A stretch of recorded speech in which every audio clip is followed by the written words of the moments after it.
नेताओं के मुताबिक नंदी शंकर जी के वाहन होने के साथ द्वारपाल और रक्षक भी हैं। यही वजह है कि शिव के सभी मंदिरों में मुख्य कक्ष के बाहर नंदी की मूर्ति जरूर होती है। नंदी के दर्शन किए बिना भोले बाबा के दर्शन पूरे नहीं माने जाते हैं। शिव के हमेशा साथ रहने वाले नंदी के बारे में मान्यता यह भी है कि कोई प्रार्थना नीलकंठ तक पहुँचानी हो तो नंदी तक पहुँचा दो। नंदी ने प्रार्थना सुन ली तो समझो शिव वह इच्छा पूरी कर देंगे। इस लोक मान्यता के मुताबिक ही लोग शिव से मनोकामना मनवाने के लिए उसे नंदी की प्रतिमा के कान में कह देते हैं। लेकिन अमरनाथ गुफा के बाहर नंदी की कोई प्रतिमा नहीं है, न ही कोई पिंड या बर्फ से बनने वाली संरचना है जिसे नंदी का प्रतीक माना जाए। ऐसा क्यों है? पहले जानते हैं कैसे हुआ नंदी का जन्म। नंदी शब्द की उत्पत्ति संस्कृत भाषा के शब्द नंदी से मानी जाती है। इस भाषा में नंदी का अर्थ है प्रसन्नता या आनंद। शिव पुराण की एक कथा के मुताबिक शिलाद नाम के एक ऋषि थे। ऋषि योग और तपस्या में लीन रहते थे। वह गृहस्थ आश्रम में प्रवेश नहीं करना चाहते थे। उनके पुरखों को इस बात की फिक्र हुई कि ऋषि शिलाद का यही हाल रहा तो उनका वंश आगे नहीं बढ़ेगा। काफी मंथन के बाद ऋषि ने इंद्रदेव की तपस्या शुरू की। तपस्या से खुश होकर इंद्र प्रकट हुए और उनसे वर मांगने को कहा। ऋषि ने इंद्र से कहा कि उन्हें एक पुत्र की कामना है, लेकिन पुत्र ऐसा हो जो जन्म और मृत्यु के बंधनों से मुक्त हो, यानी पुत्र दिव्य शक्ति से प्राप्त हो। इसके लिए उन्हें किसी स्त्री से संबंध बनाने की आवश्यकता भी न हो।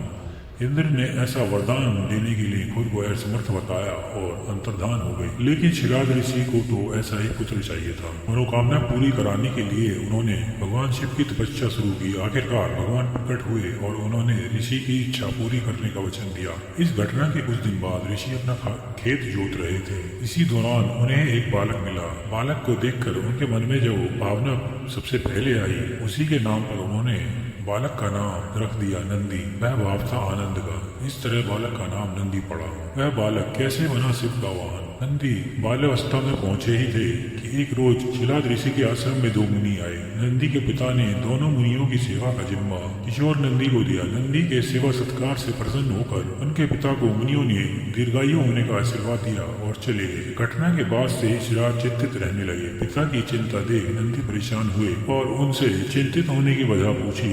शिलाद ने बताया कि उन मुनियों के मुताबिक तुम अल्पायु हो, यानी तुम ज्यादा नहीं जियोगे। यह सुनकर नंदी मुस्कुराए और बोले, आप क्यों चिंता करते हैं? मेरा जन्म शिव की वजह से हुआ है, वह ही मेरी रक्षा करेंगे। लेकिन पिता तो पिता थे, उनकी चिंता खत्म ना होते देख नंदी ने भुवन नदी के किनारे भगवान शिव की तपस्या शुरू की। लंबी और कठोर तपस्या के बाद भगवान शिव प्रकट हुए। नंदी ने उन्हें अपने पिता की चिंता के बारे में बताया। शिव ने मुस्कुराते हुए नंदी से पूछा, तुम्हारी क्या इच्छा है? वत्स। नंदी ने अपने लिए अमरत्व मांगने के बजाय कहा, प्रभु मैं आपका सानिध्य चाहता हूँ। नंदी के भक्ति भाव में प्रसन्न होकर शिव ने उन्हें गले लगाया और कहा कि आज से तुम हमेशा मेरे साथ ही रहोगे। शिव ने उन्हें बैल का रूप दिया और अपना वाहन बना लिया। सनातन परंपरा के मुताबिक वाहन को उसके इष्ट से अलग नहीं किया जा सकता। इस तरह से नंदी को शिव का साथ मिला और अमरत्व भी। इसी वजह से भगवान शिव की मूर्ति के पास नंदी भी हमेशा विराजते हैं। भगवान शिव ने नंदी को क्यों छोड़ा? ऐसा माना जाता है कि भगवान शिव ने अमरनाथ की गुफा में ही अपनी पत्नी पार्वती को अमरत्व का ज्ञान दिया था।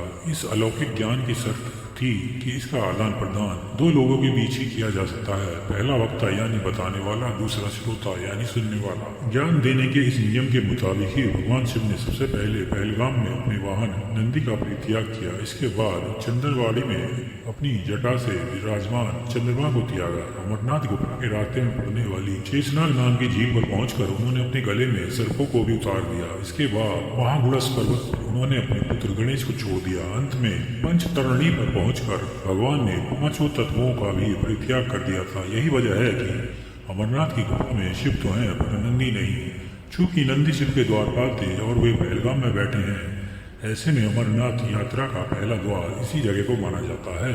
जय श्री हरि, जय भोलेनाथ।